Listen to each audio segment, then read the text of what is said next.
Shek, and I'm the Community Relations Manager for the New South Wales Jewish Board of Deputies. For the past 10 years, the Jewish Board of Deputies has partnered with Affinity Intercultural Foundation, the Uniting Church and the Columban Mission Institute to organise the Abraham Conference, including this year's panel. This evening we gather on the traditional lands of the Gadigal clan of the Eora Nation.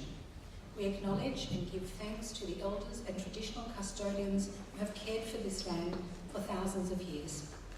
We offer respect to the descendants of the First Peoples who now live in the community and whose presence and cultures are vital to the nation we share, Australia. May we walk with care on this land that sustains the spirit of these people. We walk together towards the future. I welcome you tonight to this venue, the home of the National Council of Jewish Women Australia in New South Wales. Like my grandmother and my mother before me, I am a member of the National Council of Jewish Women. The National Council is a grassroots organisation of Jewish volunteers and activists inspired by the Jewish value of Tikkun Olam, which means to heal the world. National Council works for all women in the wider Australian community and for human rights generally. It strives for social justice through its many programs designed to improve the quality of life for women, children and families. These programs include the mentoring of young mothers, women's health awareness, transcultural education and combating domestic violence. Tonight we have with us National Council New South Wales past President Dalia Ayalon Sinclair, OAM, and I know that Dalia shares my great pleasure in hosting you in this building. I now hand over to Vic Aladev, CEO of the New South Wales Jewish Board of Deputies.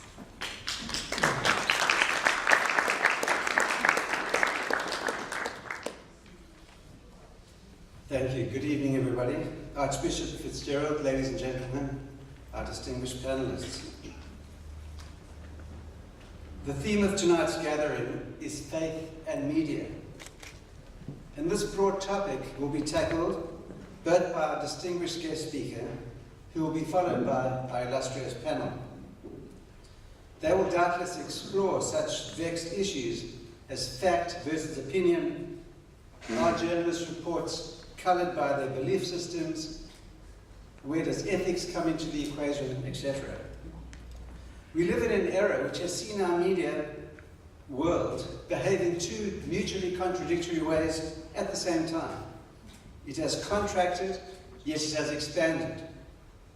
The Sydney Morning Herald, for example, used to be funded by what were cheerfully known as rivers of gold. Columns after columns of classified ads which returned millions of dollars of revenue to the company. No longer. And the financial lifeblood of any media outlet, advertising, has diminished as the world of electronic and social media has taken off. And so we have seen the Herald shrink from a broadsheet to a tabloid, and many conventional media outlets put at risk. At the same time, mainstream media now operates 24/7. News is instant and is updated instantly. And everyone is a photojournalist with smartphones which enable all of us to take pictures and to report everything on Facebook, on Twitter, in real time. All of which has implications for what we know and what we believe. Before I introduce our keynote speaker to explore this topic, I seek your indulgence for a moment to relate a personal and irreverent, if you will, anecdote which raises the question of whether we still have faith in media. I used to be editor of the Australian Jewish News, and prior to that, in my former life, chief sub-editor of a paper called the Cape Times, which was a morning daily newspaper in Cape Town, South Africa. I describe myself as a recovering journalist. Way back when, US President John F. Kennedy made a major announcement. This was in the early 60s, and he announced that the United States would put a man on the moon by the end of the decade. Obviously, major news around the world. In those days, daily newspapers used to have people who were called readers. They used to sit typically in a little, small, smoky room and they would physically get each page of the next day's paper, and they would read it with a pencil and a rubber, remember that eraser, and they would mark out any corrections, and the page would go back to the typesetters who would fix the corrections. So when Kennedy made his major announcement, obviously that was the front page, the front lead story on the front page. And the introduction on that front page said, US President John F. Kennedy declared last night, the United States will put a man on the moon by the end of the decade. On the Cape Times at the time, the head reader was a man named Finkelstein. And so typically the front page would come to the head reader. Finkelstein happened to be having a supper break at the time, so the page went to one of the other readers. So he reads the introduction. US President John F. Kennedy declared last night the United States will put a man on the moon by the end of the decade. And takes his pencil and puts a comma, preferably Finkelstein. In the confident expectation that Finkelstein will get the front page, have a little chuckle, and rub it out. Finkelstein is having his supper break, I mentioned that. So the front page gets to the stand-in for Finkelstein. He doesn't see anything amiss. The next morning, the Cape Times is published. Hits the streets of Cape Town, 5:30 in the morning, a little kid selling the paper, with an intro to the Cape Times saying, US President John F. Kennedy declared last night, the United States will put a man on the moon by the end of the decade, preferably Finkelstein. Cape Times got calls from the US Embassy, from the Jewish Board of Deputies, and from Mrs. Finkelstein. Okay, I've made up the last line. But the rest is true. But my task here is not to entertain, but to introduce our guest speaker.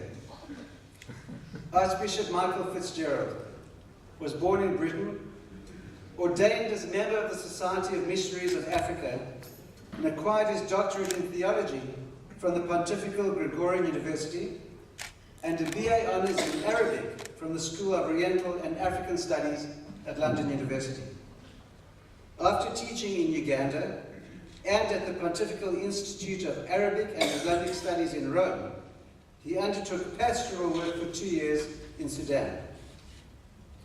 This was followed by a period in the General Council of the Missionaries of Africa and an appointment as Secretary of the Secretariat for Non-Christians, now the Pontifical Council for Interreligious Dialogue.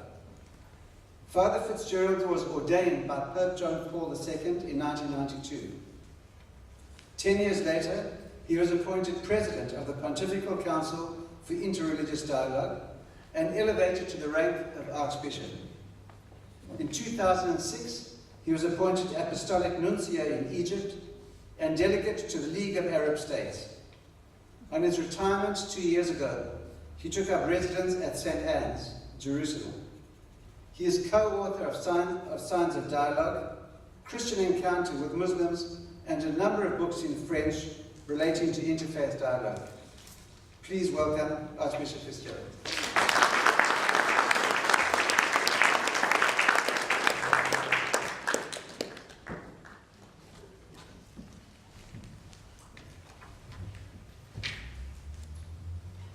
Good evening, all of you. I'm very happy to be here and to be invited to speak at the beginning of this reflection on media and religion. My reflection is not going to be about the social media at all. I sometimes say that I feel I would be more apt to the end of the 18th century maybe than the present century. What I want to share with you is an experience, and I will leave the discussion to the panelists. It's an experience of media and religion. It's an experience of the radio. It goes back about 20 years. 1994, I was working in the Pontifical Council for Interreligious Dialogue, and I was invited to join a panel on, or panel discussion on a private radio. It's called Radio Maria, and it was on Muslim migrants in Italy. And there was the head of the Caritas body, that is a Catholic body for social action of the Diocese of Rome, who was present in the studio with me, and there was a religious sister who was working in Mazzaro del Vallo, which is a town in Sicily facing Tunisia, and it was myself as a kind of expert on Islamic affairs. So the sister was not in the studio at all. She was speaking on the phone, but her voice could be heard, and we had this discussion on the situation of Muslim migrants in Italy, and it seemed to work well. As a consequence of that, the person who had organized this round table and was doing that all the time, organizing different discussions on the radio, she invited me to give a monthly program on interreligious dialogue. Well, in our council, we were always ready to give interviews, I would say, to the Catholic press or Catholic radios, not so much to the other press, but here was an opportunity, I felt, to speak about interreligious dialogue all over Italy without much travelling. I only had to go out to the studio, which was the other side of Rome. Interestingly enough, I was left completely free to choose whatever topics I wanted to talk about. I will have to explain now, and I'm a bit embarrassed that we're here having the hospitality of the Jewish community. The Vatican organization is such that the Pontifical Council for Interreligious Dialogue, Interfaith Work, does not include Jews. There is a special commission for relations with Jews that comes under the Pontifical Council for Christian Unity. So in my work, I was never dealing really with Jews, the Christian-Jewish dialogue, unless it involved, as this evening, a three-way dialogue or a multi-religious dialogue, which did happen from time to time. But in my choice of subjects, it was, I don't think I ever talked about Judaism. So you will excuse me for that. The format was very simple. There was a kind of lecture, if you like, or a talk, which lasted 50 minutes. It's long on radio. So that had to be cut up from time to time, and I would stop, and they put some music on, a music interval, and then start all over again. I think if I'd been a bit more enterprising, I could have had more suitable music, music adapted to the subject of the evening. But that was, I don't have a large collection of CDs, and I wasn't going around looking for the music. At times, I invited someone to join me in the studio, but that was not very frequent either, because the person had not only to be knowledgeable on the subject, but also at ease in the Italian language, because this was all in Italian. Moreover, it took quite some time to get to the studio, and no financial reward was offered. This was completely voluntary, so I was usually alone.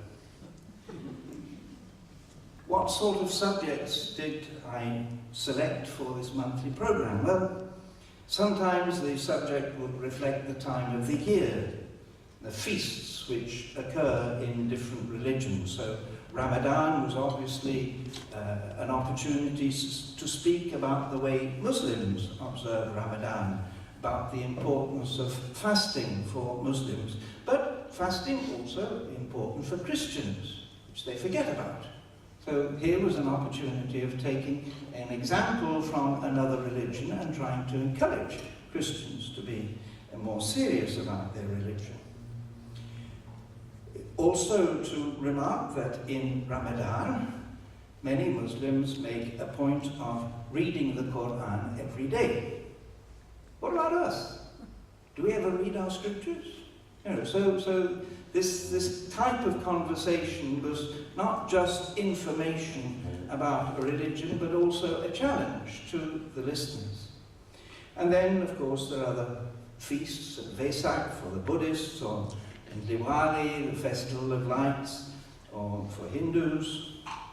And the council in which I was working would put out messages for these feasts, and so that the text of the message could be read and then commented on, and so forth.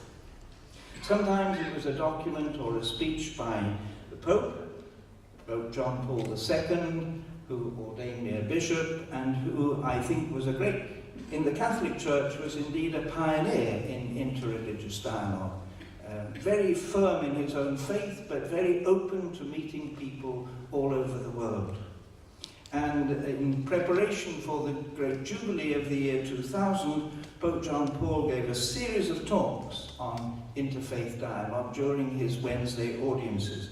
And these lent themselves to commentaries. And then other questions, social questions, or for instance, mixed marriages. What attitude should one take to them? How could they be celebrated? What sort of pastoral care should be provided for people who enter into mixed marriages? Prayer was another question. It often intrigues people, and even more so, I think, 20 years ago. Can we pray with people of other religions? Is this allowed? How should it be done? What would you advise? And so on. These were topics that could be dealt with. I spoke more about Islam because that was my field of studies. And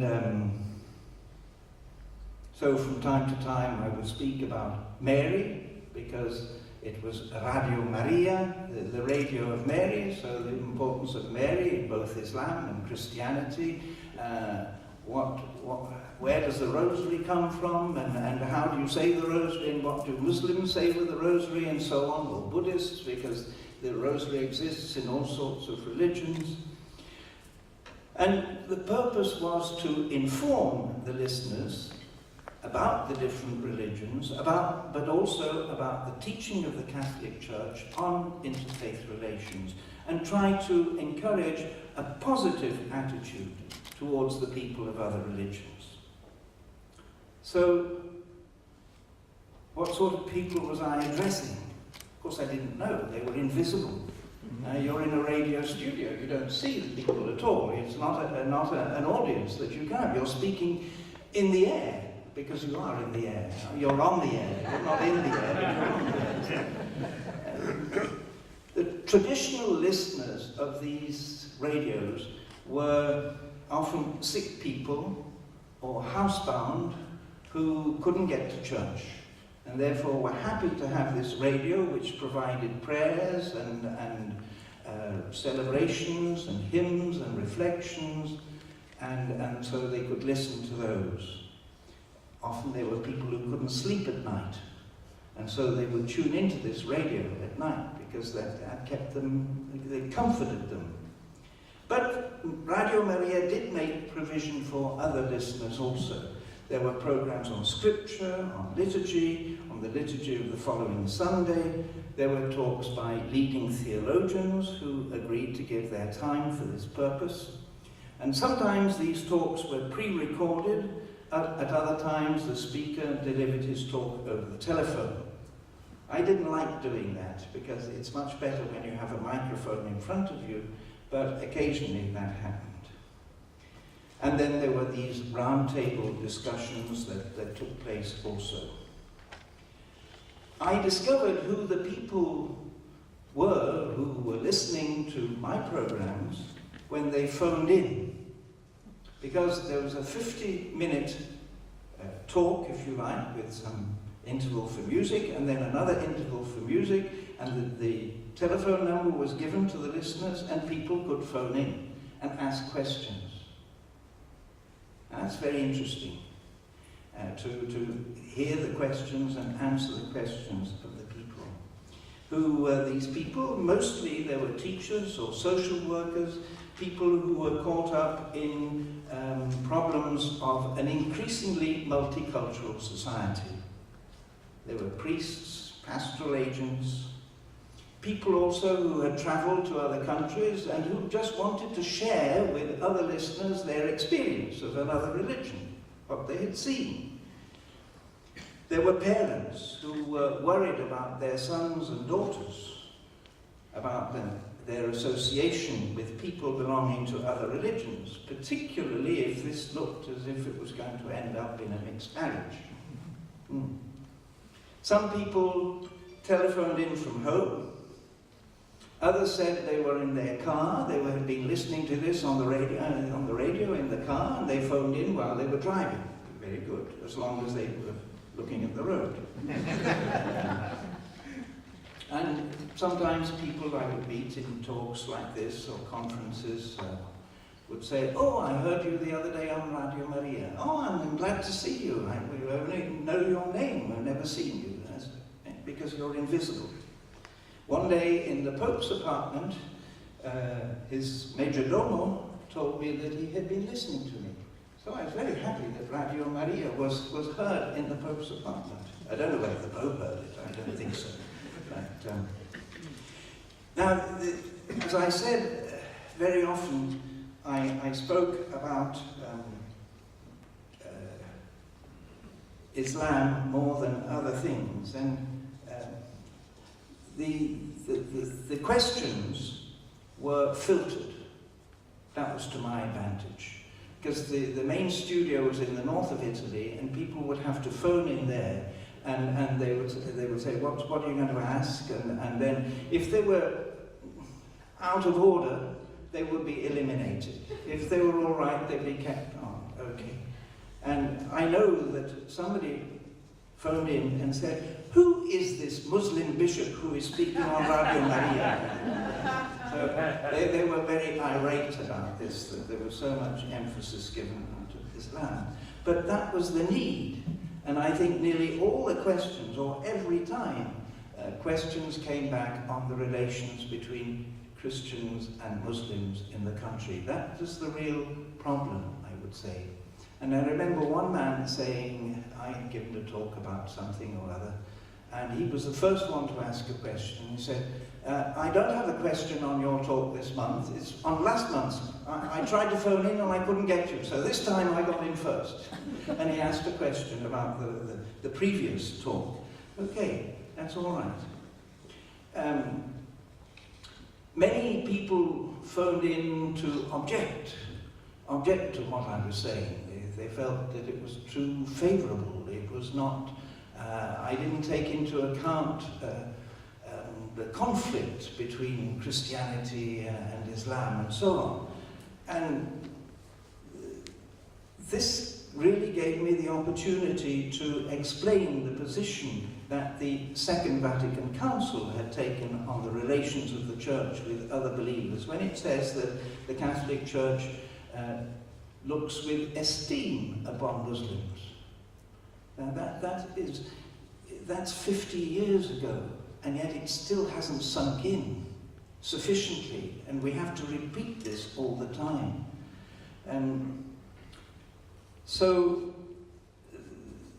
this, I think that the radio talk was a possibility to try to allay the fears of people, try to encourage them to be positive, try to look with understanding on people who had come into the country and who were settling there.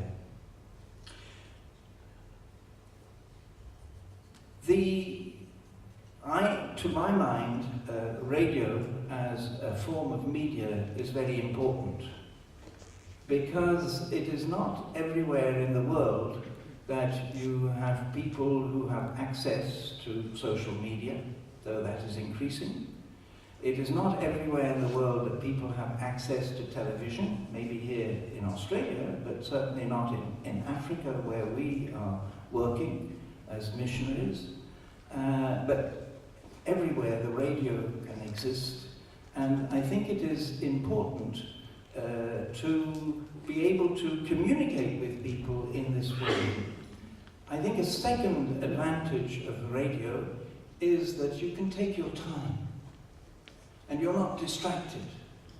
To my mind, with television, very often you are distracted. Why is this cross like this and not in the other?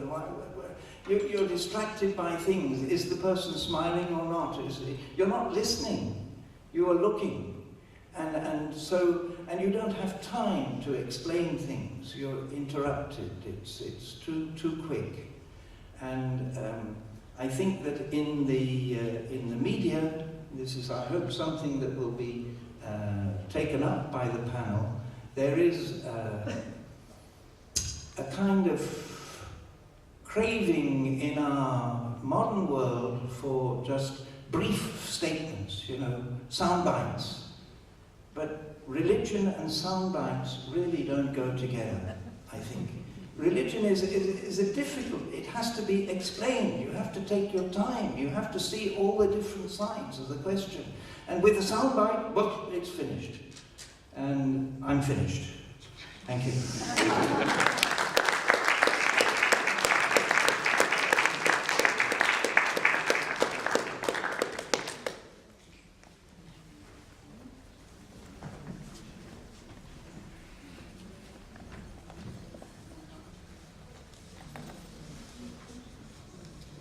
Thank you very much, Archbishop Fitzgerald. I now have pleasure introducing to you John Cleary, who in turn will introduce and moderate a panel discussion.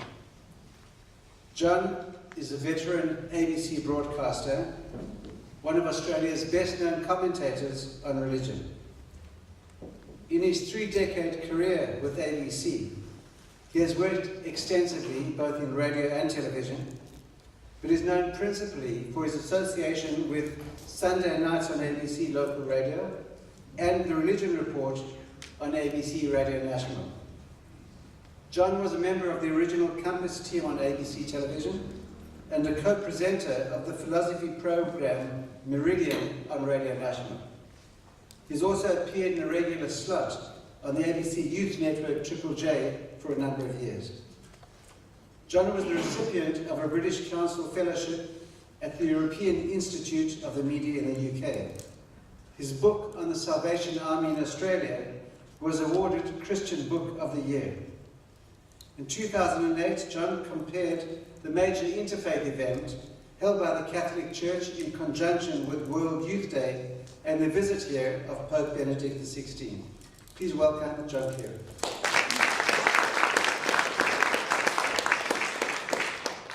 Thank you, Vic. It's my pleasure to introduce the panel tonight. To my immediate left is Mohammed Taha, a producer and reporter working for the ABC. He's currently completing his Bachelor of Law at UTS, and in 2011 he became the president of the UTS Muslim Society and a member of the New South Wales Youth Advisory Council. In that same year, Mohammed was named Young Citizen of the Year by Auburn City Council. Mohammed is also the co-founder and former host of The Y Factor. Mohammed, thank you for joining us. Mahel Kayam is an author and PhD candidate at UTS, where she teaches across various communication streams, which include media studies, public communication and social inquiry. Mahal is also the co-editor of Sajelim.com, an online magazine aimed at recording the Arab-Australian narrative. Rabbi Jackie Ninio is a Bachelor of Arts and Law graduate from the University of Adelaide. She received her Master of Arts in Hebrew Letters and was ordained as a rabbi in 1998 and currently works for Emmanuel Synagogue, located, of course, here in Sydney. Shari Markson, on my right, is the former Chief of Staff at the Sunday Telegraph, Senior Producer at Channel 7 and Editor of Clio magazine. While at Seven, she was part of the team that won a Walkley Award for its coverage of how the New South Wales government favoured big political donors with its decision to support blended ethanol. Deja vu. Ashley Green is a 2013 Sydney University graduate in Media and Communications who currently works for the Columban Mission Institute Centre for Christian-Muslim Relations. And David Hay is Executive Secretary of the Uniting Churches Presbytery of Sydney. David is a local of Maroubra, where he has lived his entire life. David is passionate about the intersection of faith and the public sphere, particularly to local communities. For 10 years, David has been a member of his local Uniting Church. Would you welcome the panel?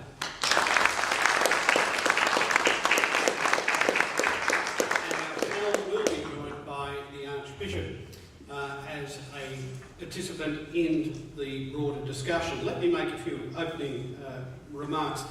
Religion, of course, in the Western tradition, for much of the last 2,000 years, actually controlled the media. It wasn't until when Gutenberg invented the printing press to print the Bible that somebody realised, hang on, this could be used for other purposes. And the pamphlet was born some years later. In the 19th century, it's little known that, in fact, tabloid journalism, as we understand it today, particularly in the rich tradition of the Daily Telegraph, was actually born out of a religious concern. It was the product of a man called W.T. Stead, who was a Congregationalist in the United Kingdom, and his concern as editor of a well-known British newspaper at the time called the Pall Mall Gazette for the child prostitution trade in England. And Stead introduced what we know these days as the big, 3-inch headline, photos illustrating the pages, when in 1880 he ran a campaign called the Maiden Tribute Campaign, in which he compared the treatment of young people, and particularly young girls, in the industrial slums of London to that of the ancient Babylon. Stead's campaign was so successful that it got him locked up in jail. He actually did get the law concerning child prostitution changed, raised the age of consent, but then got himself prosecuted on the very laws that he'd got changed, because to do it, he invented Today Tonight. He engaged in a media setup. He originated a stunt in which he set up some people, a legitimate ex-brothel keeper, to put up a sign in her window advertising for kids to be brought in for their parents to sell them into prostitution. And while the act was taking place, that is, parents selling to an ex-brothel keeper, Stead's in there writing down all the notes, and he published that in his newspaper. Stead went down on the Titanic. But both sides of the Atlantic acknowledge him. There's a statue on the embankment out just near Parliament House in London, and there's another statue in Central Park in New York, put up by the journalists of both continents in honour of W.T. Stead. To invent both tabloid journalism and the Today Tonight sting is one thing. The other thing Stead did was he almost invented the internet. For after he retired from the Pall Mall Gazette, he put his life's work, for the rest of his life, into bringing out a weekly news sheet which summarised all the news from all the great newspapers of the world and sent it out to all their subscribers. It was so successful that there was an Australian edition, an American edition, a UK edition, a South African edition, and it ran under the tutelage of his sons up until the 1930s. So there is an interesting connection there between religion and the media. The reason why Stead and his family were doing it, because they saw that the media had a transformative role in society. That media was there, yes, to expose, if you like, rip the scab off the wound that was prostitution and child prostitution in England, but for a noble purpose. Well, I think one of the problems, and this is where I'll end this little dissertation, is that during the 60s and 70s we believed that religion was fading from the scene, and so journalism could effectively ignore religion because religion was fading away. Last year, when Barney Schwartz retired as religion editor of The Age, the last professional religion journalist in print media in Australia disappeared. The ABC is now the only organisation which retains a professional religion staff, and that has shrunk by more than 50% over the last 15 years. Yet, at the same time, religion is back. Religion dominates the news and has dominated the news for much of the past decade, whether it be from conflicts like those in Northern Ireland through to Syria, or through to the rising tide of fundamentalism in the United States, or to the elevation of Pope Francis. Religion is seen as playing a major role in the civic square, just at the time when the commercial media have, it seems, dropped the ball on religion. So here is a threshold question that deserves community response. I think in part, one of the areas of blame for that is actually religion themselves. People say journalism doesn't deal well with religion because most journalists are not religious. That's true. But many people who come from religious communities and go into journalism equally feel that their religious communities alienate them. You're a journalist, you're not to be trusted. We won't talk with you. So I think there are questions that need to be asked here. Well, one of the questions that I should ask initially to get this discussion going is, who is the audience for a journalist? And Archbishop, perhaps I could start with you on this question. Who for you was your audience? Because I know that your program was directed at certain people, but you also knew certain other people would be listening. You mentioned, for instance, that you were told that people perhaps in the papal apartments were listening. So in a sense, there are two audiences you're dealing with here, are there not? I think on this particular program you didn't know what the audience was. You had to, well, I had to aim at people, some people who knew quite a bit about different religions, other people who didn't know anything at all, some people who were quite open, some who were not at all, they were very defensive. So, in fact, you're sort of playing a middle ground here. But aren't you also sending a quiet message to the people in authority in the church, saying, listen to the voice of the people here? I never said that.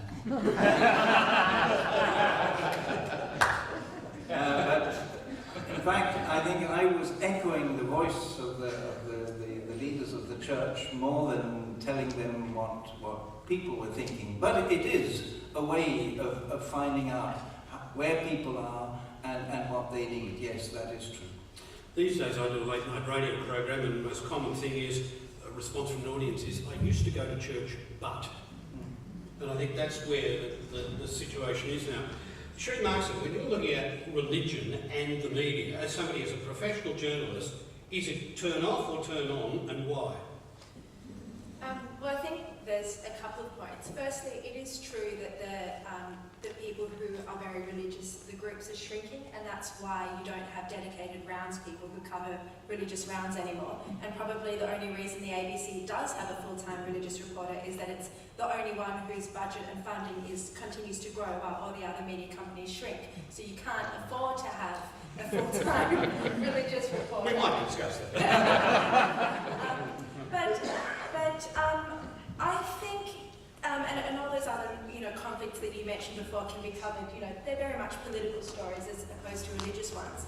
But I think in terms of the audience, it is hard to cater for all different types of religious audiences when you're a mainstream media outlet, because it's shrinking and you don't want to alienate any of your readers or any of your viewers to a mainstream television station. So you do have to be very careful when you write stories. I'm not sure if that's exactly answering your question. So probably the form where religious opinion can come through is in comment pieces of newspapers, and that is where it does come in.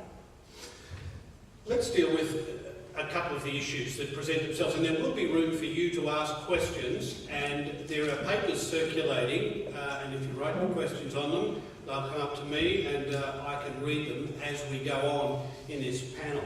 Mohammed, let me turn to you for a moment. You've recently, in the last year or so, become a professional journalist with the ABC.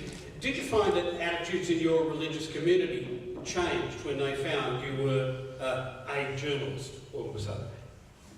To some extent it did. I think because I come from a strong faith community and I was closely connected to the community, I did a lot of work before I got a full-time gig at the ABC. There was a sense of an expectation that I would be, I guess, waving the flag to an extent. But I think the discerning of the Muslim community realised that you have to toe a fine line. You're sort of stuck between a rock and a hard place sometimes. So, yeah, for me, there's faith-inspired journalists such as myself and others. I don't think there's a need or a pressure to promote your faith.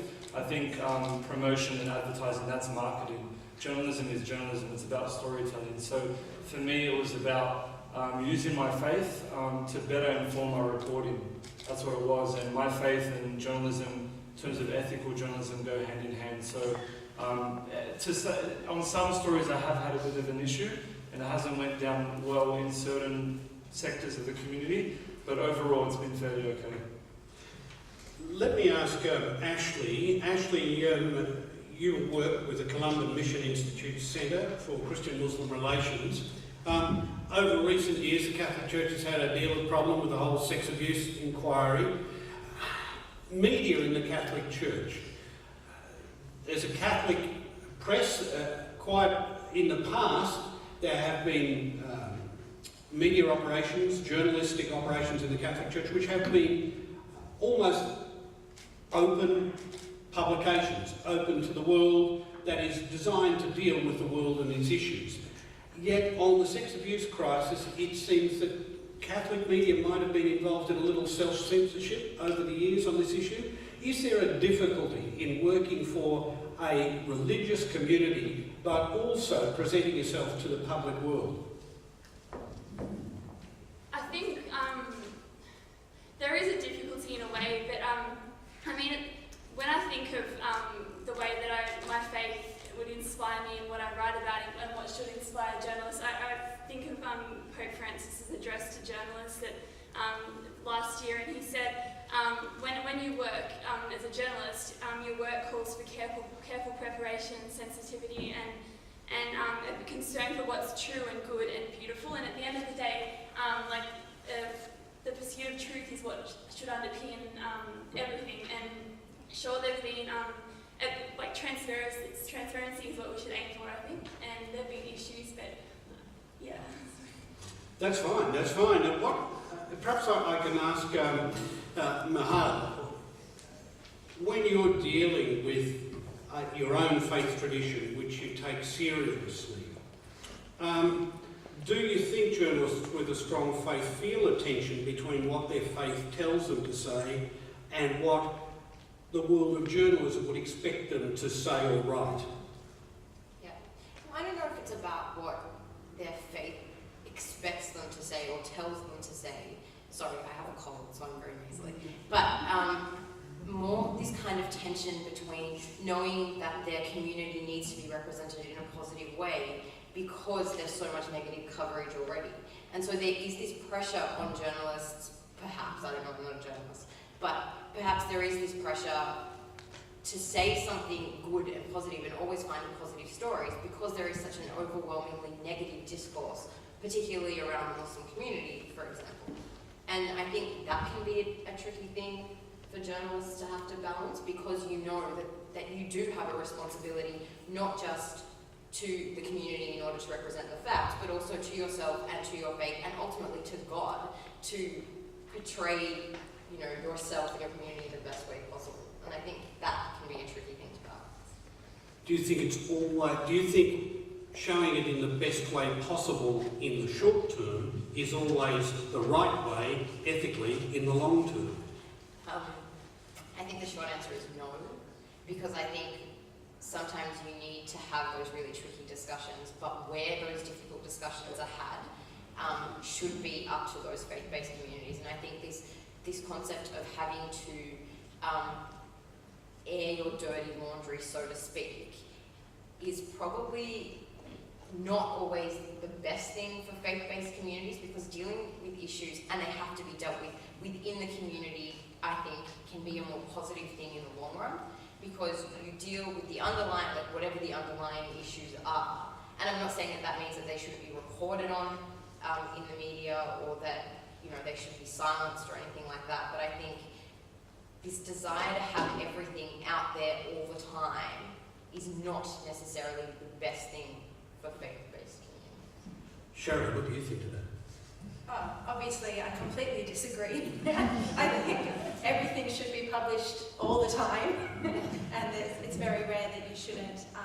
And in fact, possibly I would disagree with the Jewish community's position on, I think in the past we often haven't reported when there have been anti-Semitic incidences and attacks, and I don't think that's the right approach generally. I think it's better that everyone knows what's going on, and particularly when there were the boycotts of Max Brenner over the past few years, which is, completely outrageous, and even more outrageous that the Green and some members of the Labour Party supported the boycott of Israel products. And this was reported on, but I think if we knew exactly what was happening within our community, if we knew how widespread the anti-Semitic attacks on various schools and other institutions were, we'd be able to address it, and our political leaders would be aware of it a lot more. I think there's no use in covering incidents like this up, and it's not just with the Jewish community, it's the same for the other faiths as well. So I think it's better to have it all out there, because nothing is ever solved if it's not addressed publicly and by our leaders and by the community. Jackie Ninio, are there genuine ethical issues to be confronted here that people in a religious community have to think about when they're thinking about journalism, and that is what the role of journalism needs to be in relation to their community? And it springs out of what Shari has just said in response to the previous remarks. I think that going back a little bit to what you said before, to lead into that, I think journalists and the media, every time that they're reporting something, yes, there are facts, but there are ways to say the facts and there are ways to present them. And I think that it's not just religion where a reporter would have attention. They have their own political views, they have their own opinions about whatever they're reporting on, and part of the skill of a reporter and what they need to learn to do is to try and put those to the side in order to present the most balanced report that you can. And I think faith communities have a responsibility to present themselves in the best light that you can, but also to be able to present the range of perspectives within a community. And I think part of what's happening in the media today is, as the Archbishop was saying, it's sound bites and it's small snippets of things, and there's not the time and the space to be able to often delve into issues and to the discussions in the way that would best bring out the complexity and the diversity of opinion and diversity of views within each community and within each issue. And so it's ironic in a way, because we have these 24-hour news cycles. You'd think that they would be looking for things to report and ways to have these discussions, but unfortunately I think instead of bringing up these kinds of issues, they're looking for the quick, controversial something where they present it in a very, very fast, superficial way, and then they move on to the next thing. And so programs like yours and a number of others on the ABC are the very few places that we have the opportunity in the mainstream media to be able to delve into those topics. David Hay, you're one of those who is a member of a religious community who look on your religion, your journalism, as a way of talking to the wider world. It's not a journalistic exercise about the faith community. It's about the broader world. Why, and particularly in relation to this issue of good stories, what is a good story? I think it's Perhaps you could tell us a little bit about what you do, what your publication, or what the publication you're connected with is in the United Church. Yeah, so in my role, I'm connected with a number of the Uniting Church congregations who have some of whom have a fairly decent media presence, like Wesley Mission and Wayside Chapel, and Reverend Bill Cruz at the Exodus Foundation, where he's got a radio program on 2GB on Sunday nights. I think it's for me, it's about and when I talk about in my bio about connection with the local community, I think of also somewhere like South Sydney Uniting Church runs a local newspaper, the South Sydney Herald. And the South Sydney Herald is not a religious newspaper, it's run by a church.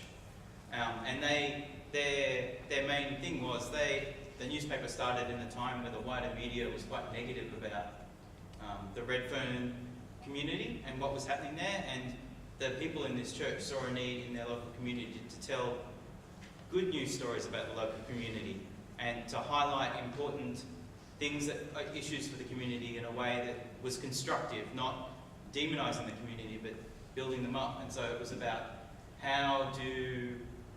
in that case it was how do they as a church create the narrative and the interesting stories, seeking the truth but making sure that they're still that it is for the community good in that case. That's come out of a concern that in some way the general media, the commercial media is failing, or there's a gap in the commercial media scene? I think it was primarily it was about the gap and about saying that, and for these people who live locally in the area saying Redfern's and its surroundings aren't a bad place to live. We've got all these good things that happen. We've got issues and they need to be addressed constructively, and this sense that the gap that the media wasn't filling was that they were demonising what was happening rather than helping the community to become a better community. Mohammed, it's commonly said about the media, oh, you only tell bad stories.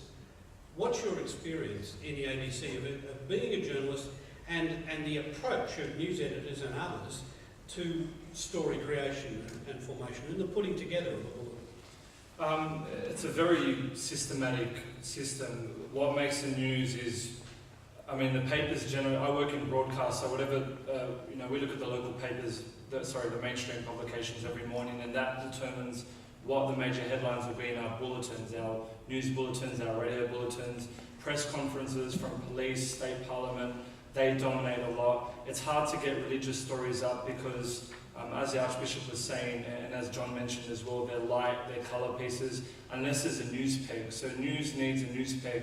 What is a news peg? A news peg, for example, is 9 out of every 10. The Bureau of Crime Statistics has found that 9 out of every 10 people in southwest Sydney have a high rate of, don't have a high rate, that's the Bureau of Crime Statistics, are involved in armed robberies, for example.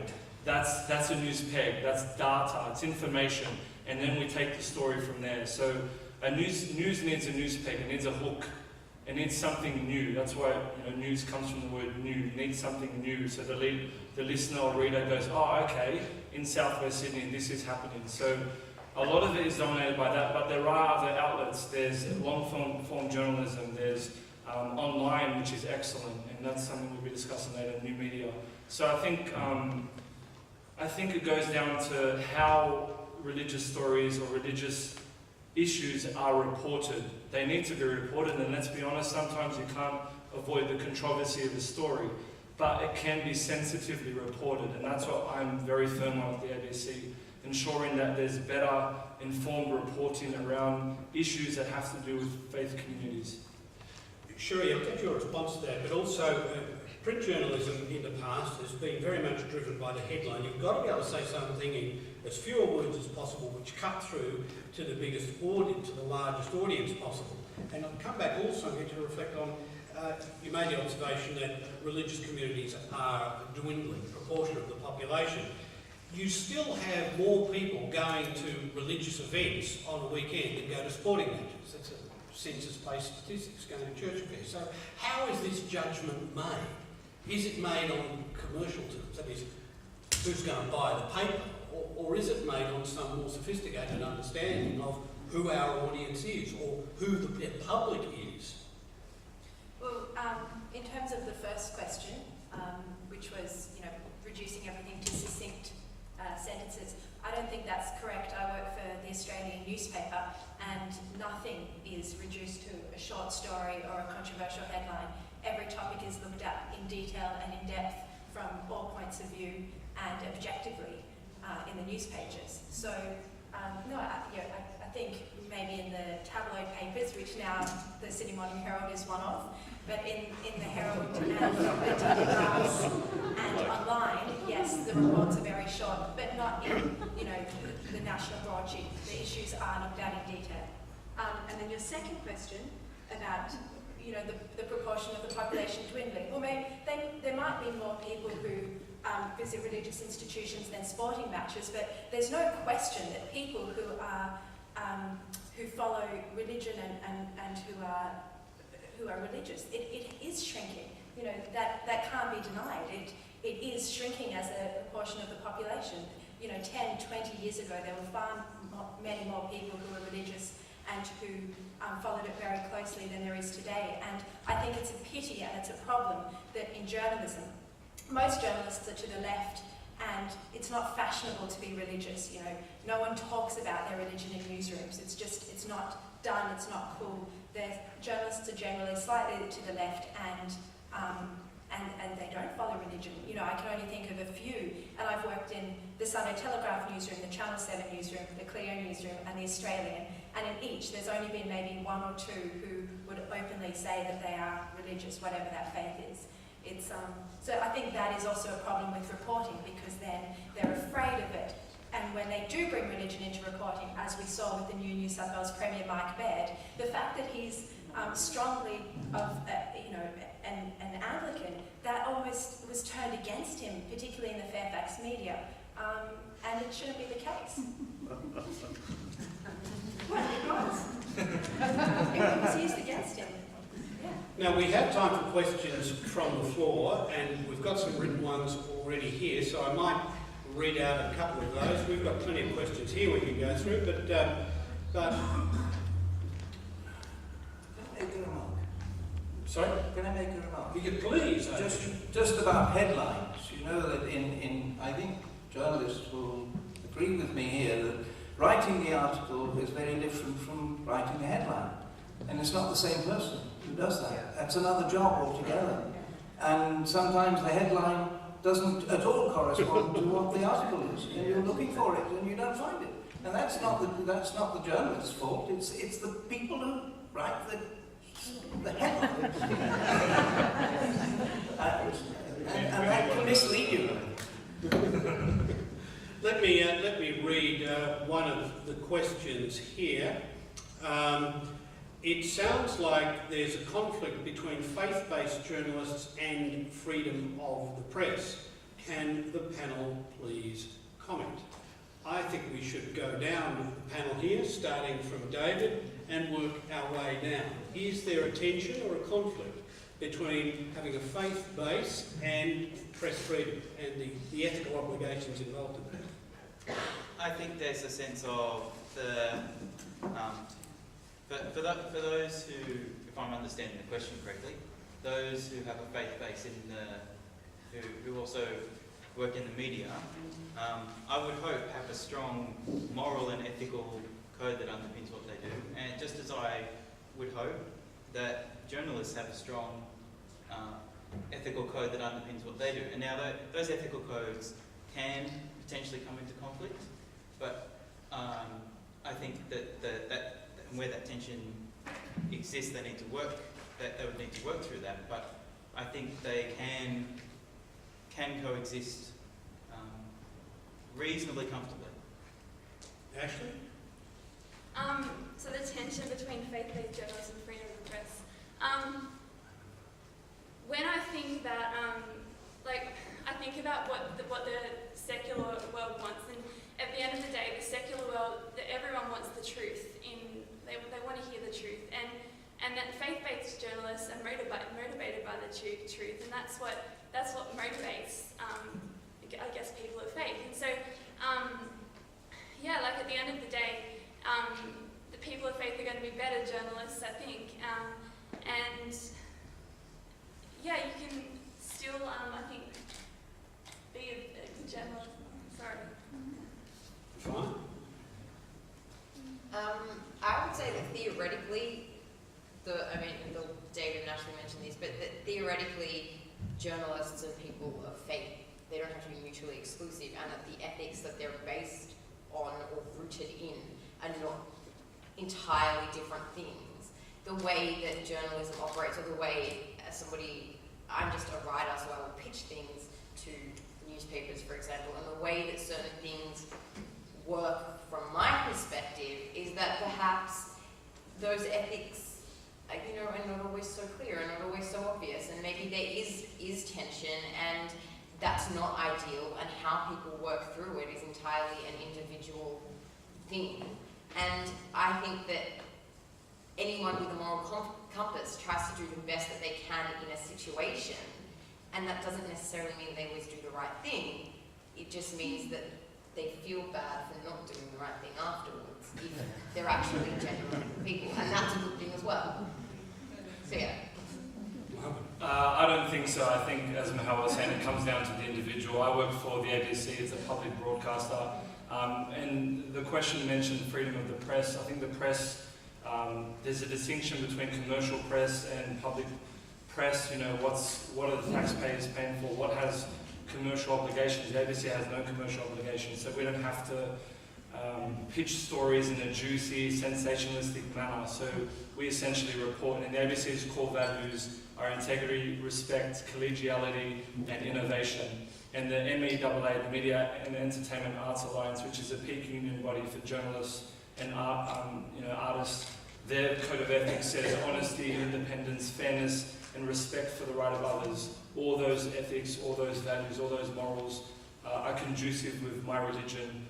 There's no conflict whatsoever. So when I do report, I think it better informs my reporting, but I think, as Mahal was saying, it goes down to how that faith-based journalist wants to tackle the public domain and the freedom of the press. Anybody else want to say something on that? Or we move on to another question. I've got another question here. It's from Robin Margo. Robin, do you want to offer us the question? Yes. A number of journalists in radio, TV and the press have been trying to expose conditions of refugees on Manus Island. And it struck me that, what does the panel think? Should faith communities who are concerned about those issues not be speaking up more strongly in support of journalists when they're attacked by as they have been by the federal government? David, I'll start with you on this one. Yes. So I guess a bit of background for me in this. So some of you may have come across the news stories to do with, my favourite headline was Christians who were arrested for praying in Scott Morrison's office. And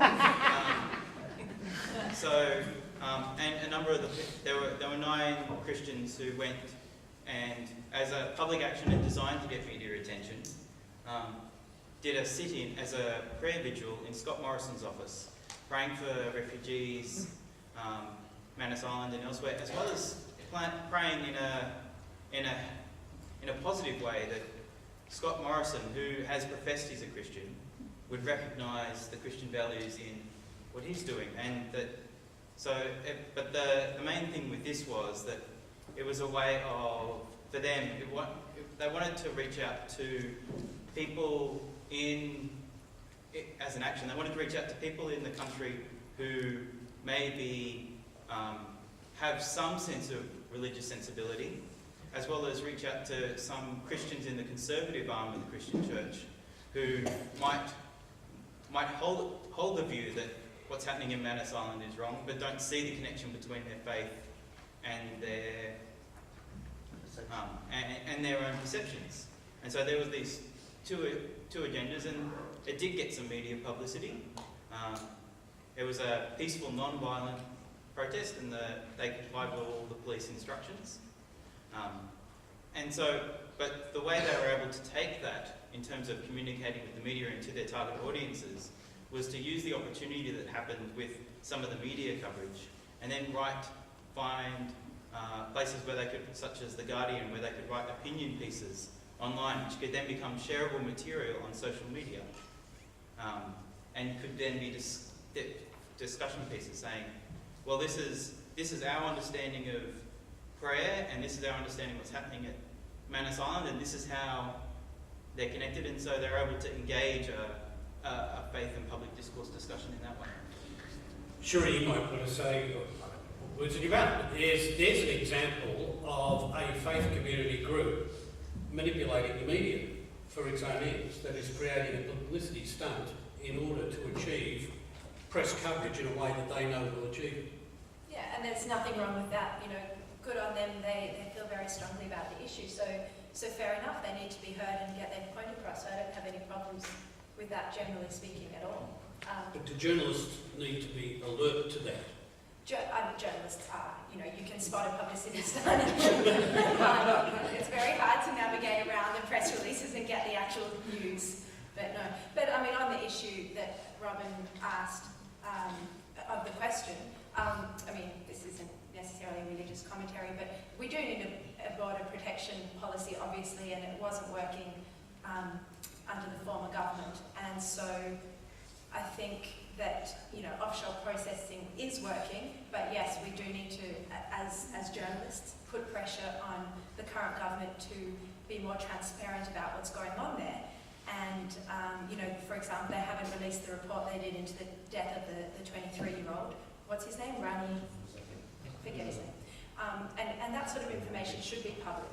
But I think that's my point on that. But you know, the treatment should be better at Manus Island, but offshore processing is clearly working. Yeah. There'll be further argument on that, I'm sure, following the Indonesian Foreign Minister's comments over the last couple of days. Let's proceed to another question, and then we're going to shift the topic in a moment to away from mainstream media onto new media. So if you've got any questions on new media, be prepared with those. I've got a question here from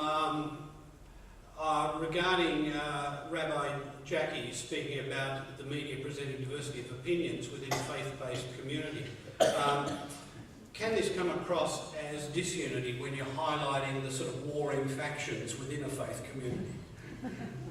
Again, as we've been saying, I think during that evening, there are many different ways to report the same story, and I think that to show a diversity of opinion is showing a healthy community that is able to have, hopefully, a respectful debate, even though they disagree with each other. And so I think rather than showing disunity, I think it can show the health of that community, that there's a range of opinions and people are free to express them.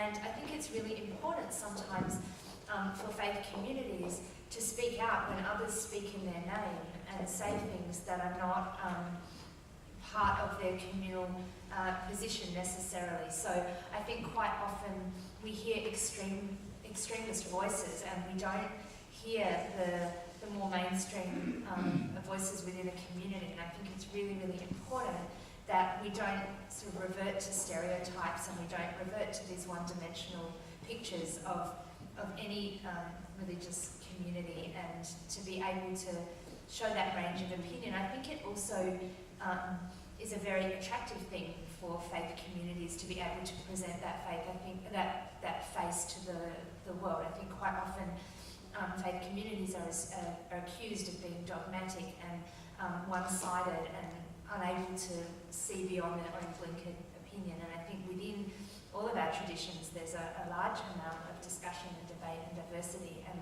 I think it's important that comes out. A question from Stuart Mills. Stuart. I just have a question to the panel, broadly, just in terms of the Racial Discrimination Act. If you, Stuart, just sorry to interrupt, if you want to point it to any particular person, feel free to do that, and then the rest of the panel can respond as well. Or if you want it for everybody, say that as well. Probably just an open question. Just in relation to freedom of speech. So firstly the question is, what are the limits of freedom of speech? And sort of how are those limits, I guess, protected with the current Racial Discrimination Act, and how are those limits of speech challenged? And just in terms of clarity, so Section 18C talks about it's illegal to offend, insult, or intimidate.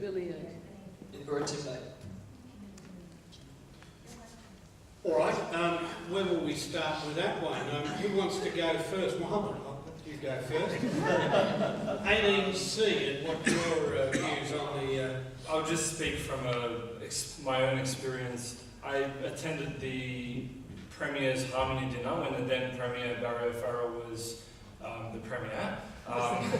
It was at Rosehill Gardens. Vic Alderhoff was there as well. It was organised by the Community Relations Commission. There were 1,000 people in attendance, and a lot of Sydney's diverse ethnic communities were there. I interviewed Malcolm Turnbull, the Federal Minister for Communications, on his way out before he was heading to Late Line. And he said 9 out of 10 conversations he had that night with members at the dinner, people at the dinner, were about their concerns about the proposed changes to Section 18C. So I think there's a lot, that's a sort of telltale sign of the concern there is in, I guess, mainstream society about, protections around this. So that was a very specific event, and obviously it was aimed at diversity and diverse communities, but it goes to show there is a level of dissent, even amongst politicians. Malcolm Turnbull alluded to some politicians who don't agree with Tony Abbott's opinion. The New South Wales government has made it quite clear that they're going to stand firm on protecting the rights of minorities and ethnic communities and maintaining Section 18C. So there's even dissent amongst the politicians, so it'll be interesting to see where this goes. Any other observations on 18C? Archbishop, you're probably forgiven for this one. You're not sort of familiar. I think it's worth pointing out that technically 18C is about racial vilification, but you're seeing a lot of commentary as though the changes to 18C are being read as a dog whistle to other sorts of vilification. That is, if this is changed, then it's basically nudge, nudge, wink, wink to religious vilification and other sorts of things which may or may not be taken by that. So I'll couch it in the way the public take it, which is in that broader sense. Sheree, should there be any limits? I mean, what's your view of 18C? And that may be a separate view to what the question about these broader limits on journalism should be. Well, I've spoken with Vic Alderhoff in detail about my views because they vary, they're at odds with my newspaper's views, and my newspaper's very strong in support of the repeal of 18C. But I don't think that there's really any limitations to freedom of speech in the press at the moment, and I think it's really disturbing the language that has gone with this. When we have the Attorney General, George Brown, is standing up there saying people have the right to be bigots. So it's not just the change of the legislation that's worrying, it's how the ministers themselves are talking about this. I don't think there's any conversation in the press that can't happen at the moment, or that's been blocked from happening over the past decades that we've had this law in place. What else did you want me to comment on? And on the whole the specifics of 18C and then on the broad principles in general, but I think you've answered both of them actually. Did anybody else want to comment on that? Jackie, did you have any observations on that? I think, there's this notion that freedom of speech means that anything goes. And the problem with that is that one person's freedom of, to say whatever they want, it actually harms and hurts and causes pain to others. And so that's not freedom. It's freedom perhaps for one person to say what they want, but not the impact upon the other. And I think that the proposed changes are saying that you can almost say anything you want as long as it's in the course of this whole list of discussions which covers basically everything. Politics, religion, I've forgotten even, there's a whole list. And so I think what it's doing is actually taking away a protection of freedom of speech and for the ability of people to say, to feel safe, to be who they are and to express themselves and to have their opinions free of vilification. And so I actually think it does the opposite, but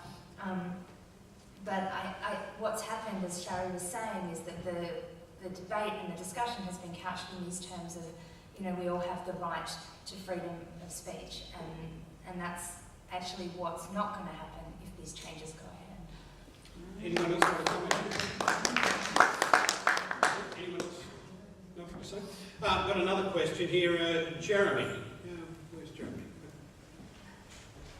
Thank you. It seems that mainstream commercial media is... You've got a microphone there. It seems that mainstream commercial media is actually quite monocultural. If you look, 7, 9, 10, The Herald, even the very objective and non-tabloid Australian,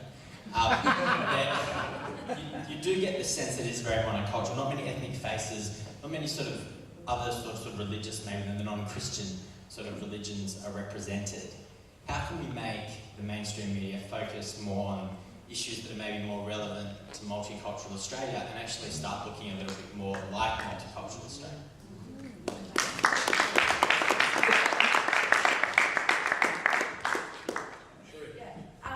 Jeremy, I think you're completely correct. You know, every newsroom has basically no one of other faiths other than white Anglo-Saxon, and it's a huge problem. When I was at Channel 7, they were actually trying to shift for, not for honourable reasons, but for commercial reasons, because they were losing the ratings against 9 in southwest Sydney. So there was this real attempt to try and broaden the content that was covered to attract other viewers. But when we were having those discussions, it was a recognition that there's no one in the newsroom who even, you know, doesn't live in the eastern suburbs or the northern beaches. So they can't so you can't possibly be hoping to represent those communities or tackling issues that matter to them when you don't have an understanding of it. And the ABC isn't actually much better either than commercial. It's true. It's true. You agree with me? Yeah. It's true. There are hardly. I thought it was immediately disagree with me, but it's not. There are hardly anyone of other faiths at the ABC, and that's equally an outrage because you've got you know, this taxpayer-funded organisation, and there's no reason why we should only be hiring journalists who are white Anglo-Saxon.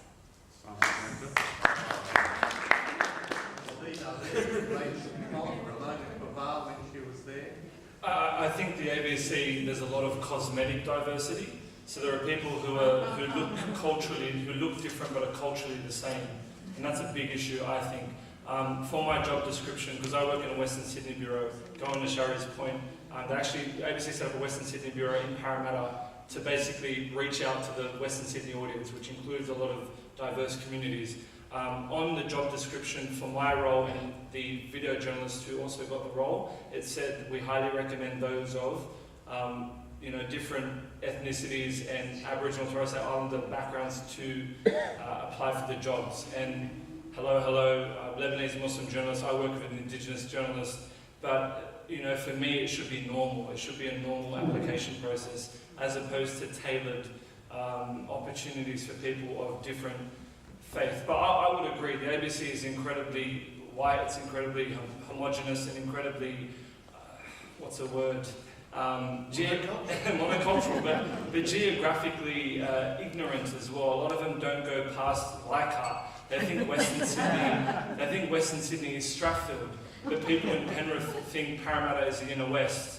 You know, the diversity is phenomenal in Sydney, and Sydney is not just one big conglomerate. There's a multiplicity of people, cultures, customs, nationalities, religions, but it needs to start reflecting on television. For us, Durrani, who played John Abraham in the Underbelly series, he was quite vocal that even on television, in terms of drama, it's quite monocultural, and there aren't enough faces that represent modern day Australia. So I'm a big advocate of that. I'm even going to go as far as to say SBS. I have friends who work there, and internally on the board, it's actually very white, Anglo, and monocultural.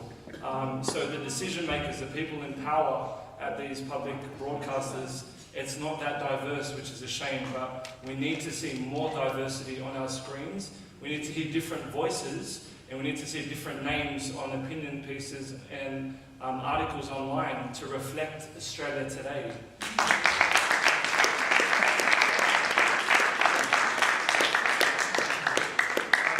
Here's a question to Archbishop Fitzgerald. As a religious figure, how do you feel when media portrays a degenerate family profile and similar improper conduct in movies as part of the general sort of mainstream of television fare?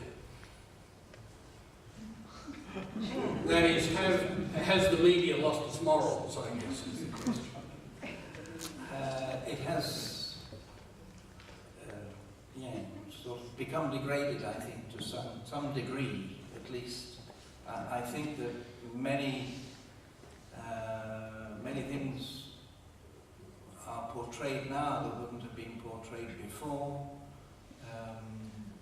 And perhaps there's not enough, the word sensitivity has been used, sensitivity in reporting, but I think also sensitivity in creating scenes. You don't need to, you can suggest, you don't need to show everything. But if I were in Eggheads, I would pass on this. I rarely watch television and film, so I'm not, as I said, I'm living in the 18th century. But they have their problems then as well. Jackie Ninio, the question is also pointed at you. What is your view of this, and does the Jewish community generally find this sort of thing offensive? Can you just tell me again what sort of thing? Yeah, well, how do you feel when media portrays degenerate family profiles, similarly improper conduct in movies? I mean, as I say, has the media lost its morals? I think it depends on the context of what's being shown. So I think in many places we see, so-called reality TV, which doesn't have a lot often to do with reality, and a lot of times it's creating situations of conflict, and it's creating environments where people will have issues with each other and create controversy. And I think that in those circumstances, that is kind of a slippery slope to head down. But I think that in general, there are, there's a variety of programs that are available, and if it's something that is not, is offensive to you, I think then you move and you watch something else, and you kind of make your point with your remote control, and you don't give the ratings to those things that are not providing you with entertainment and are rather, showing you other things. But I think, sometimes showing dysfunctional situations or conflicts in family and things like that can actually be a wonderful place to start a conversation about that issue or about that topic. So I think it just depends very much how it's presented and how it's done. So. I want to use that observation to move into this wider area that we're now going into, and that is social media and the profound impact of social media on our communities. When television first came to Australia in 1956, it coincided, and I don't think it was a coincidence, with the beginning of the decline of organised institutional religious observance.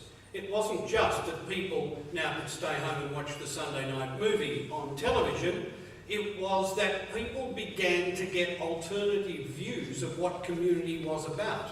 It was no longer shaped by their parents, their rabbi and their school teacher. It was shaped by that horrible box in the living room.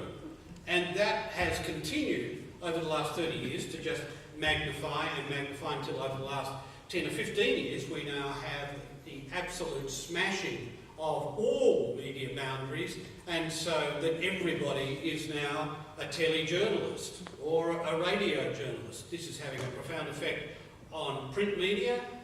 That's already been made clear tonight.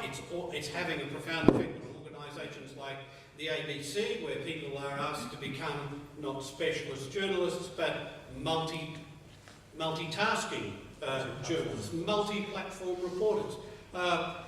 It's having a profound effect on communities, where communities can now talk to each other. They don't need the press to tell them what the truth is. They're narrowcasting to each other and finding what their truth is. So are there questions here that seriously need to be asked? Perhaps again we'll start with David, as somebody who's working with the churches and in multi-platform media, and just whether this is a good or bad thing, what the pros and cons are.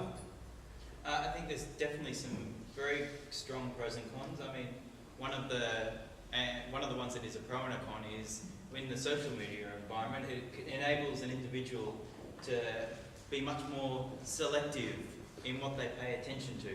It's no longer a case of you watch a news broadcast and they're presented in the order of events. You go, most news stories, for example, that myself and my friends hear about is because somebody puts on Facebook an interesting link to an article somewhere, and you go, oh, that's interesting, and then you go there and it's got the got the links to say, well, if you're interested in this, you might be interested in these stories. And so you end up, but when you do that, you end up following the things that just, the con there is you get more, sorry, the pro is you get more informed about the issues you're passionate about. The con is that you start, the individuals start listening to the voices that they agree with and are less likely to expose them, allow themselves to be exposed to voices that they disagree with. Yeah, I think, so we're not always getting our spiritual nourishment from our local churches or, local religious institutions anymore. And like I know a lot of people who will listen to homilies and sermons that were preached on the other side of the world, and they don't necessarily need to rely on, their local pastor or local priest. And in a way they can be more selective. But I think, while that a lot of individuals would say that's a good thing, and they'd say, yeah, I'm becoming, more spiritually nourished. In a way, it's a bad thing because you do need a local community. In my opinion, you need a local community around you to support you in whatever, faith journey you're on. And I do question how far you can really go in that journey when it's just, you and your iPhone and the podcasts that you're listening to.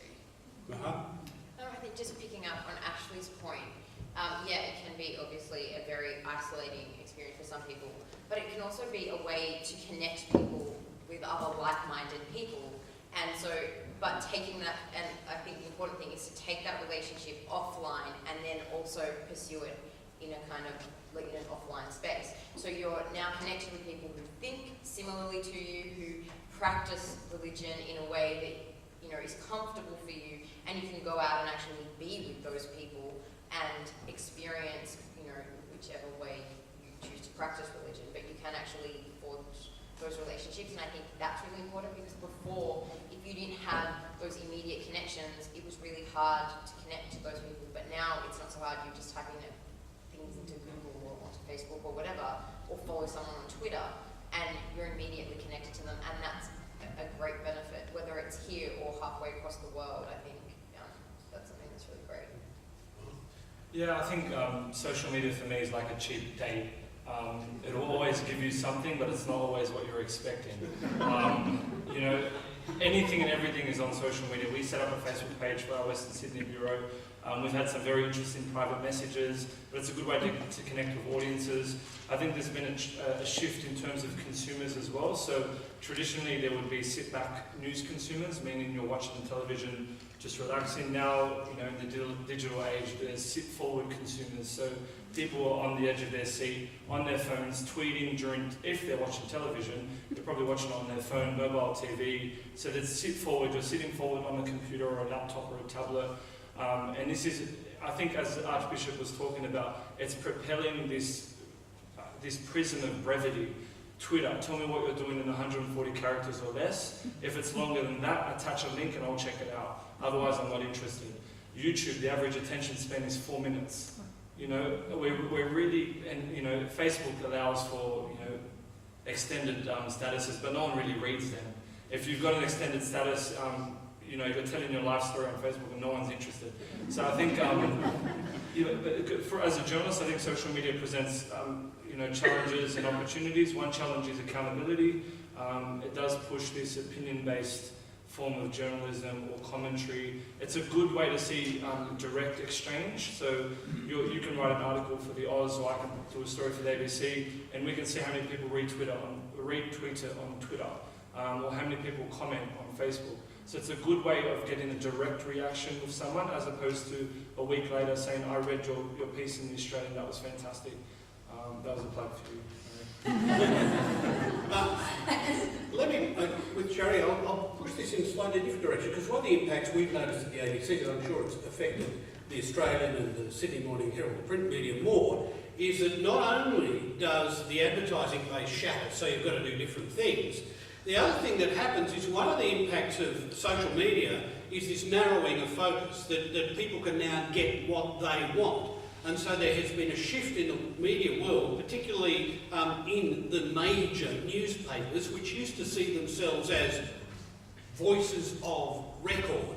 So that, say, from the 1950s to the 1990s, the Fairfax stable and the Murdoch stable basically competed to be the most reliable source of straightforward news, and any editorialising was carefully kept to the editorial pages or the opinion pages. Now, newspapers, and you can see it with the Herald and with the Australian, and particularly with the tabloids, are now into almost permanent campaign mode. That is, there is a line, a political and editorial line that is coming from the papers. The papers don't tell you that, but it's evident if you read them consistently. Is that a good or a bad thing? Well, that was a long question, but I will try and make it not a long answer. I disagree. I think Fairfax and the ABC, and without giving away confidences, I've spoken to very senior people in recent weeks who used to head up both organisations, and they would argue that and I would agree, that Fairfax and the ABC have moved quite significantly to the left of public discourse and of what mainstream media expects. And you see it in issues from climate change to religious issues, asylum seekers. The same topics bob up again and again and again on the Sydney Morning Herald's front page and the AIDS front page. I think it's quite clear there's an editorial line and agenda there. I don't think that's saying anything controversial. I think they do have an agenda, and instead of being the paper of record. I would argue the Australian is the last remaining national paper of record in the country.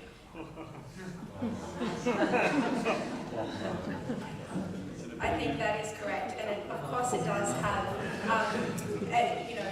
its views, which have been consistent since Murdoch started the paper 50 years ago in July, and the views that he expressed on the front page when he started the newspaper. He had a little sort of mission statement, if you like, on that very first paper, and it said that it was about creating a stronger future for Australians, for our children, a more prosperous future for the next generation, and that has been what has guided the newspaper throughout the years, and it has supported both sides of politics at different elections. So it is a paper of record.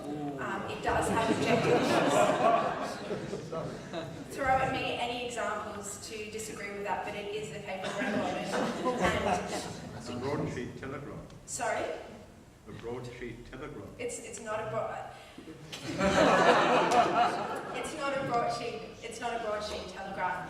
However, I will just say something interesting that I was talking about today about the Herald. The Herald online site, it used to be targeting sort of AB readers and was quite intellectual and did consider itself a paper of record now. Now when you look at the Herald Online, it's almost like a Mamma Mia site. It's very female targeted. There's a lot of opinion pieces rather than news that are the top items, and they have a lot of what's clickbait stories. So, was someone up there asking a question a second ago? No. Sure. How is it a female targeted website? Like, what about Sydney Morning Herald makes it female?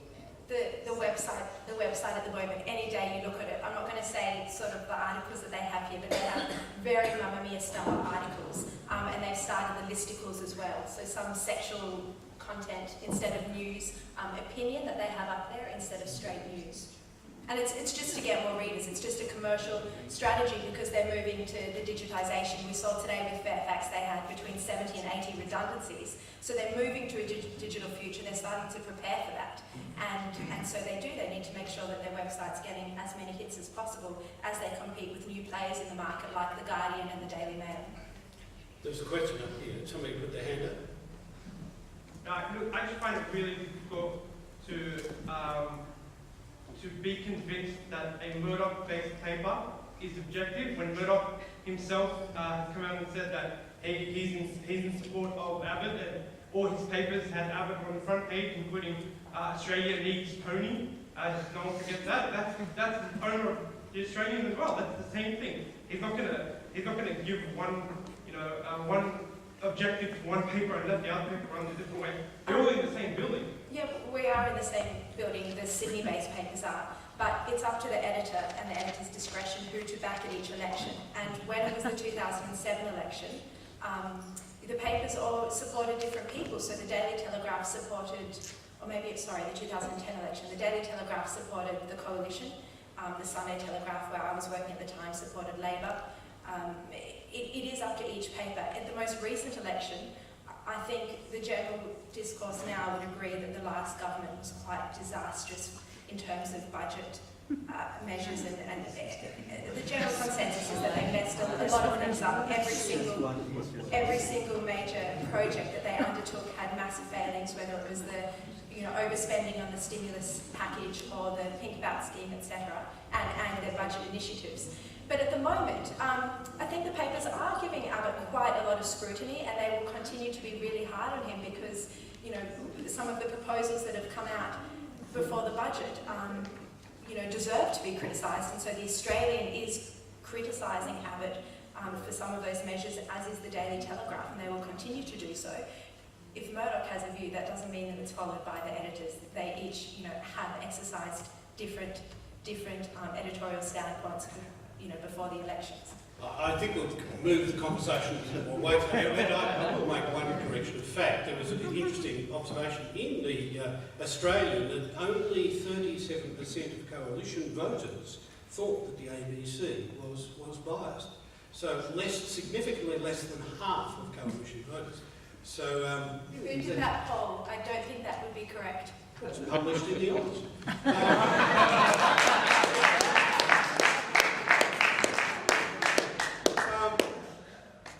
A question from Aisha. Do you want to give it to us? Oh, yeah. Oh.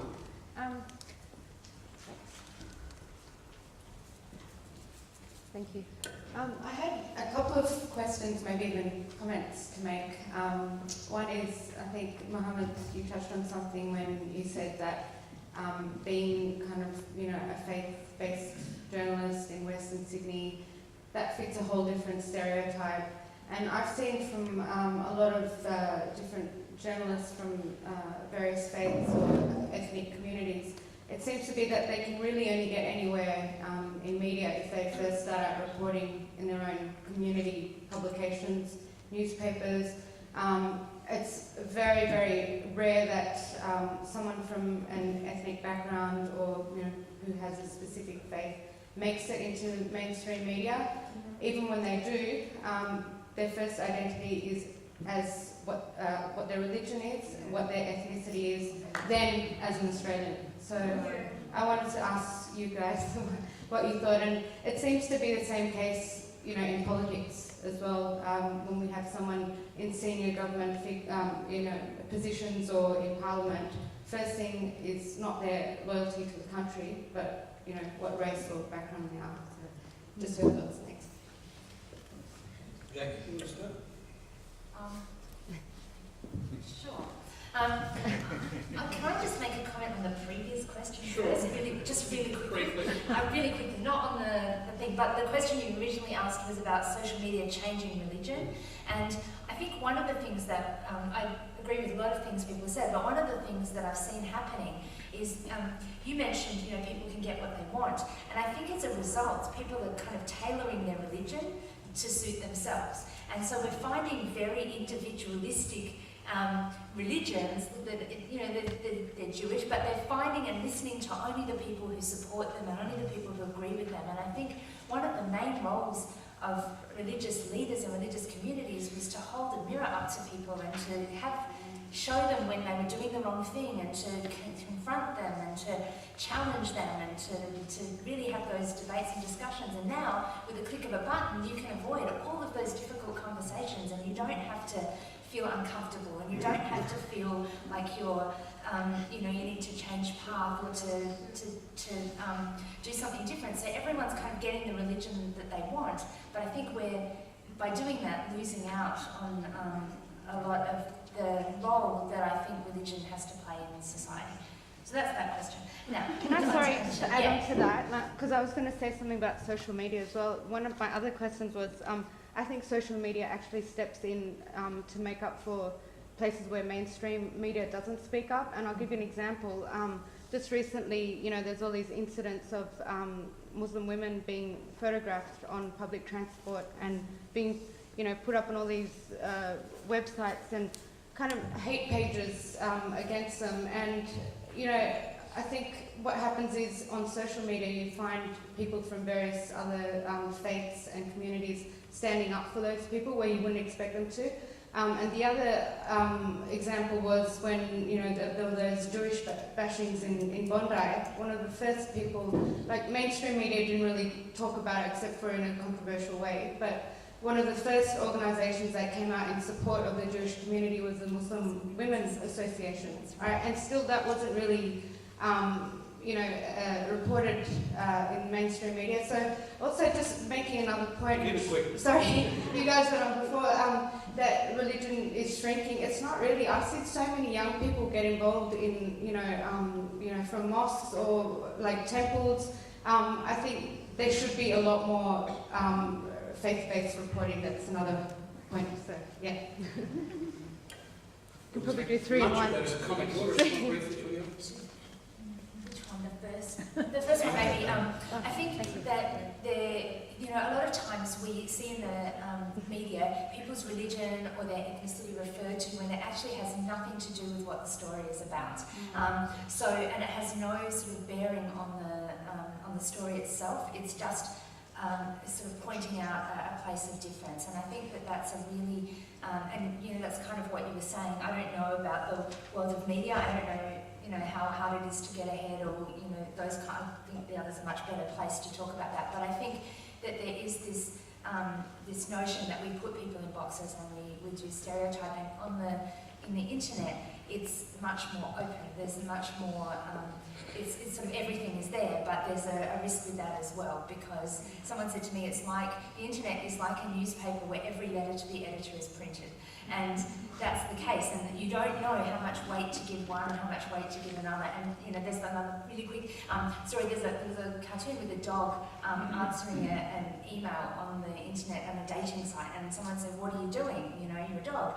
And he said, "That's right, but on the internet, no one knows I'm a dog." And so, in a way, we all have that shield. You know, we can be anyone we want online, and we can present ourselves as anything we like, and there's a danger with that, but there's also a freedom as well. Archbishop, you had something to say? Yes, I was going to say something similar there. There is a great pro in the internet, particularly, that it, as you said at the beginning, it goes beyond boundaries. The boundaries don't exist anymore, and you can, and you cannot limit people to just one official line of thought. They can have access to others, and that's a great freedom. But there are dangers also. I would point to 2. You get self-appointed teachers online, and this can be very dangerous because they get a following and they don't have the real knowledge and this is happening.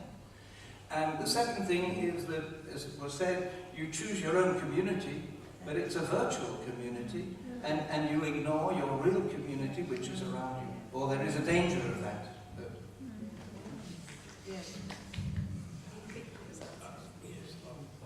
Vic, did you want to ask a question?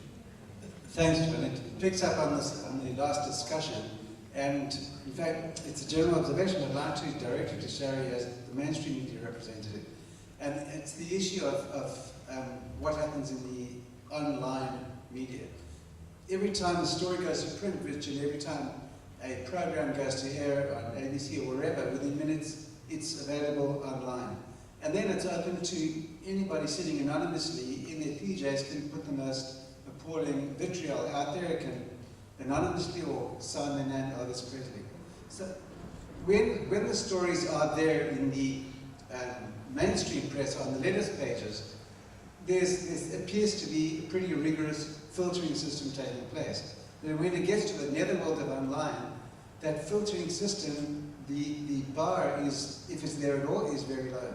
So I guess my question to Shari as a mainstream media representative, is there discussion that takes place within the mainstream world before it gets to about the filtering that's taking place, and what sort of measures of filtering is taking place of the online world, which will keep the appalling vitriol away, because it's horrific, whether it's Channel 9 or any programs or any stories. I think there was a problem with that recently at Four Corners, where they had a certain segment that went up online, and then there were all these very anti-Semitic comments, you know, dozens of them that went under the Four Corners report, and the ABC took, I think it was it 48 hours, a very long time to take them down.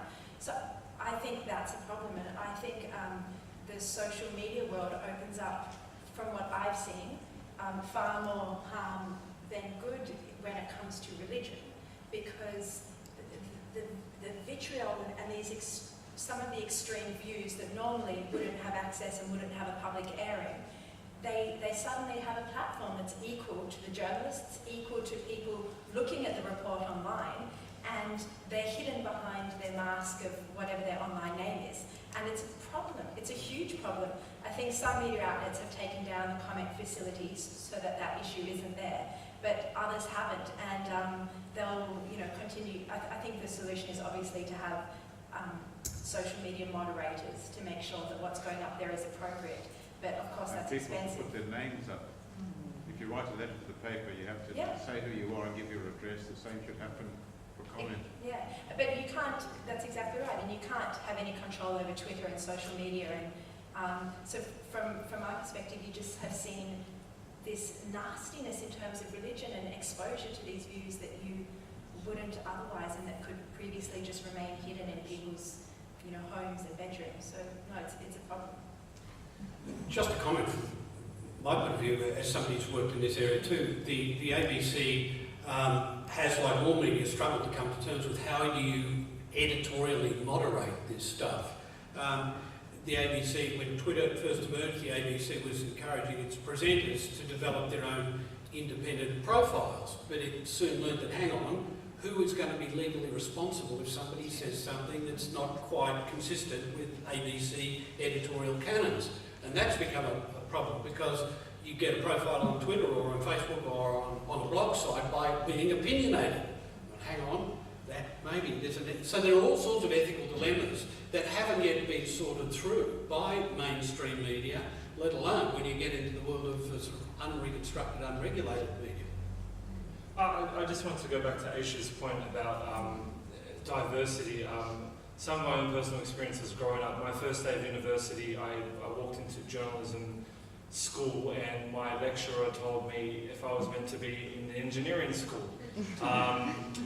Growing up, you know, throughout university and even applying for internships, I heard constantly from so many people, "Oh, Mohammed, SBS will love you," and it's a shame, because that's a reality. I think there's an institutional sense of underlying subtle racism, silent racism, or playing into the stereotype. And I do not represent the Muslim community. There is no one Jewish, Christian, Muslim community. Journalists need to stop going to representatives and saying, "Take me to your leader," for comment. You know, which leader? You've got people who won't sit on the same table as each other. There is diversity within diversity, and that needs to be understood. Recently, I organised Muslim awareness training at the ABC. I invited Aftab Malik, who's a resident in scholar in residence for a local community organisation, and Amna Karasan, who works for the AFP. So I've got a global expert who works for the UN on Islamic affairs, coupled with local knowledge, to just better inform the reporters at the ABC about labels, about sensitivities, the word jihadist, the word moderate, extremist, fanatic. There's a smorgasbord of options they use when it comes to the Muslim community, even reporting on the Catholic churches of child sex abuse. I think there needs to be more, you know, internal training for journalists and awareness sessions about the diversity they're dealing with. But unfortunately, and as Yasser Mirza, he's the head of diversity for The Guardian in the UK, he said that journalists around the world have the highest narcissism of anyone of any profession. So it's very hard. It's very hard to tell people like myself and Shari what to do. But my point is, don't tell a journalist what to do. Tell them how they can do what they're doing better. And there's a big distinction to inform their reporting, make it more ethical, more more balanced and less controversial. And being one label, one term that a journalist uses can burn his bridge or her bridge with an entire faith community. So they need to be very tactful and sensitive when reporting on faith communities. But I agree, I think there's a severe lack of diversity within mainstream media institutions and in how it's output on television, on radio and on papers.